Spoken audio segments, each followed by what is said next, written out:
આજે આપણે સેમેસ્ટર 6 ના મૂડી બજેટ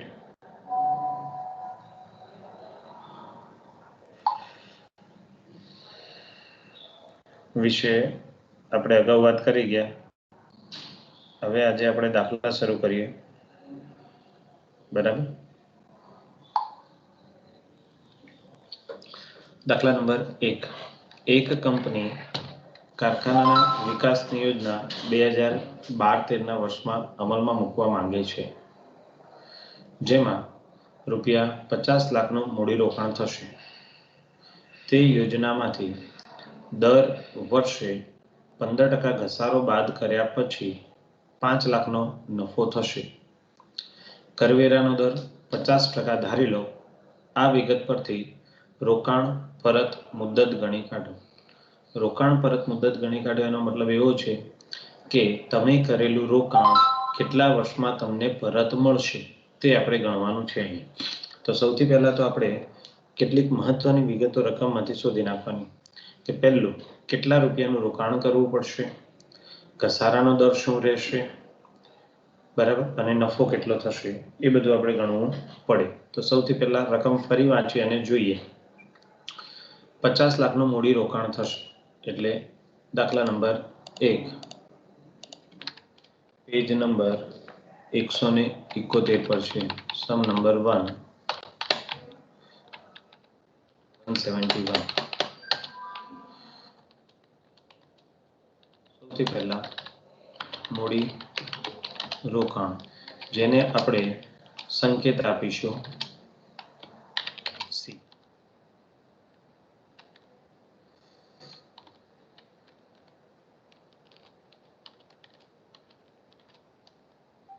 બરાબર. ત્યાર પછી ઘસારાનો દર આપેલો છે અહીંયા આપણને, એટલે આપણે ઘસારાના દરના આધારે વાર્ષિક ઘસારો શોધવો પડશે. બરાબર.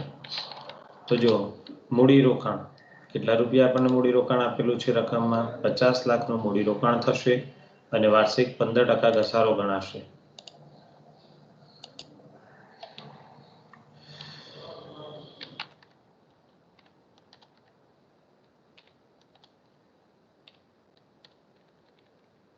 મૂડી રોકાણ 50 લાખ રૂપિયા, વાર્ષિક ઘસારાનો દર 15% છે. તો કેટલો ઘસારો થશે?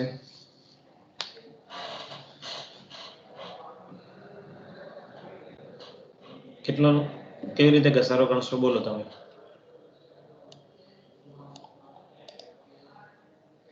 સર ઘસારો આપેલો નહીં તો હા, તો કેવી રીતે ગણીશું એમ?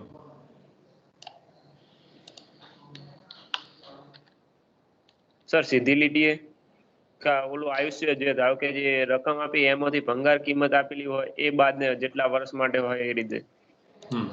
હવે અહીંયા સીધી લીટીની પદ્ધતિ આયુષ્યની એવું કશું નથી, બરાબર, પણ તમને ઘસારાનો દર આપી દીધો છે 15%, તો કેવી રીતે ગણશો? સર તો 5 લાખના 15% લેખે. વેરી ગુડ, 5 લાખના 15% લેખે. એટલે અહીં આપણે પદ મૂકીશું 5 લાખ, 5 લાખ નહીં 50 લાખ છે, સોરી. રોકાણ આપણું કેટલું છે? 50 લાખ રૂપિયા.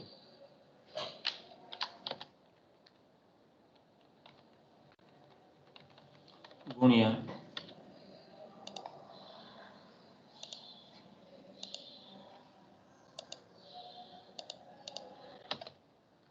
15%.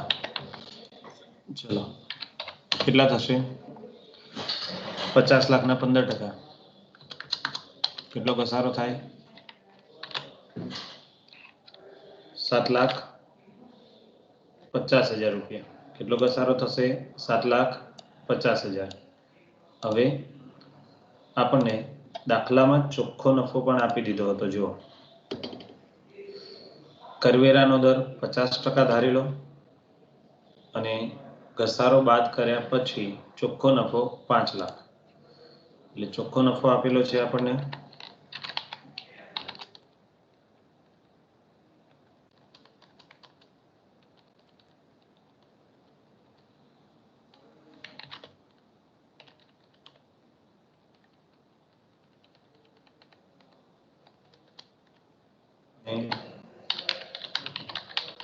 કરવેરાનો દર બરાબર.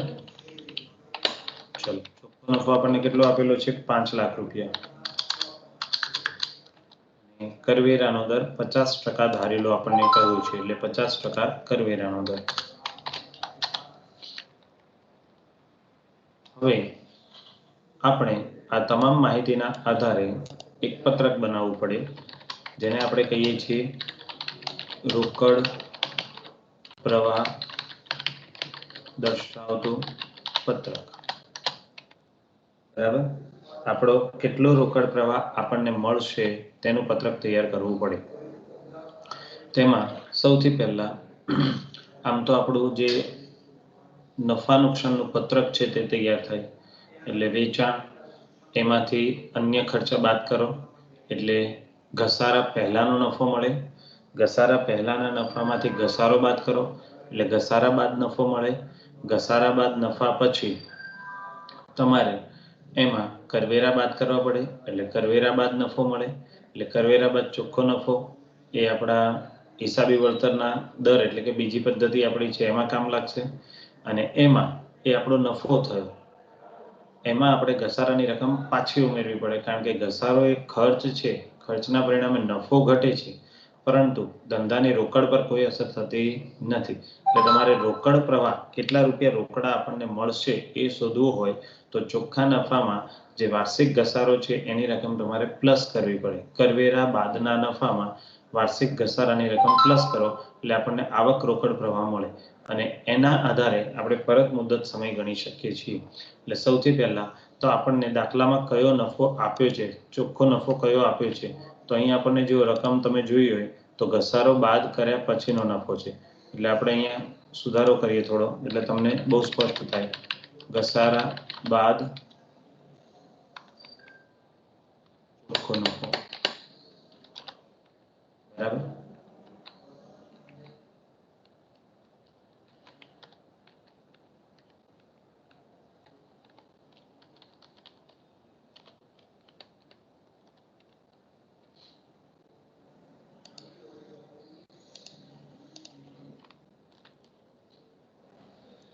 તો આપણને દાખલામાં જે આપ્યું છે એનાથી પત્રક બનાવવાની શરૂઆત કરીએ. ઘસારા બાદ ચોખ્ખો નફો આપણને આપેલો છે 5 લાખ.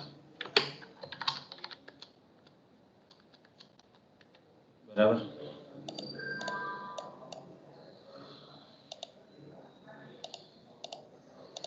હવે આપણે શું કરવાનું મેં કહ્યું એમાંથી ઘસારા બાદ ચોખ્ખો નફો જે આપ્યો હોય એમાંથી ઘસારો ઓલરેડી બાદ થઈ ગયો છે એટલે સીધું જ આપણે શું કરવું પડે?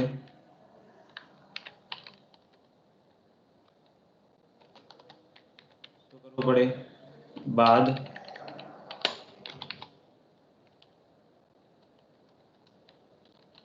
કરવેરા. શું બાદ કરવું પડે?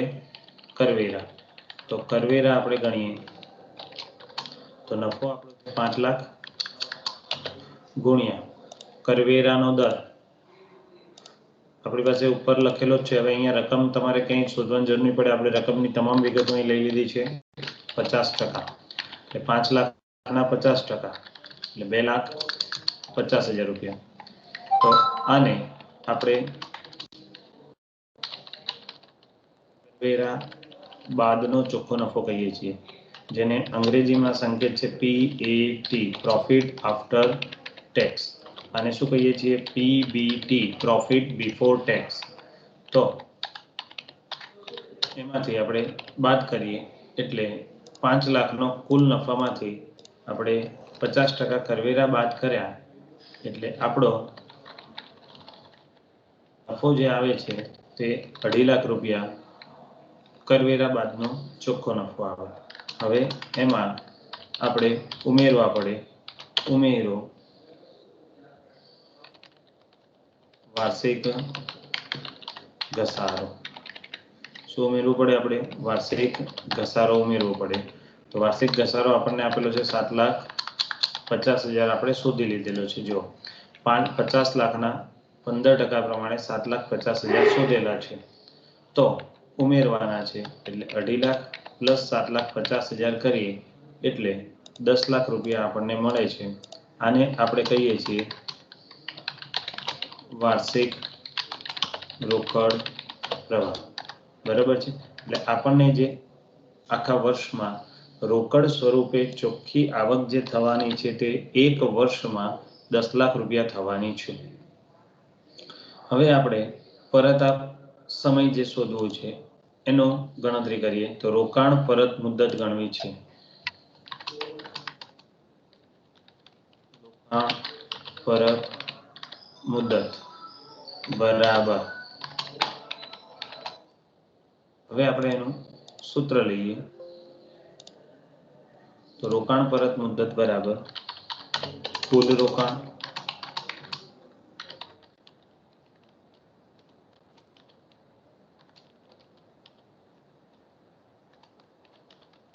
કૌંસમાં C છેદમાં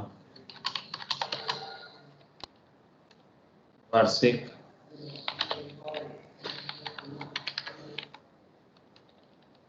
રોકડ પ્રવાહ.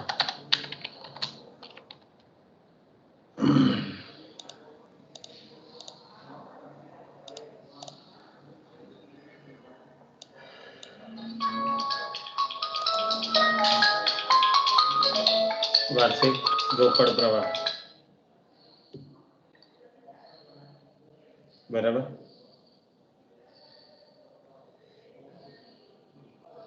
હવે સૂત્રમાં કિંમતો મૂકીએ આપણે.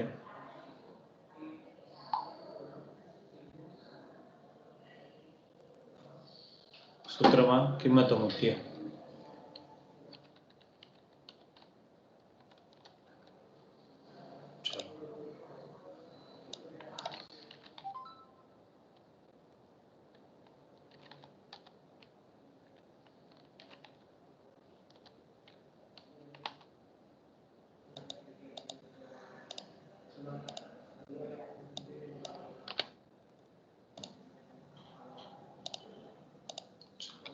વાર્ષિક રોકડ કુલ રોકાણ કેટલું છે આપણે અહીંયા શરૂઆતમાં લખેલું છે 50 લાખ રૂપિયા.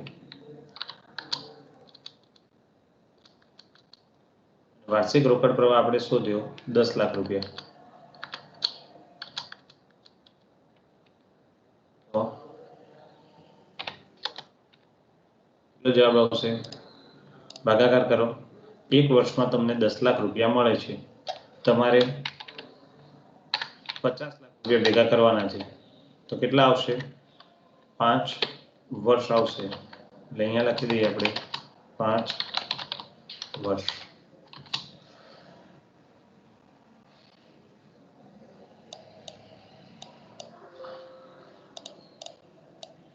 તો આ રીતે આપણી રોકાણ પરત મુદત બરાબર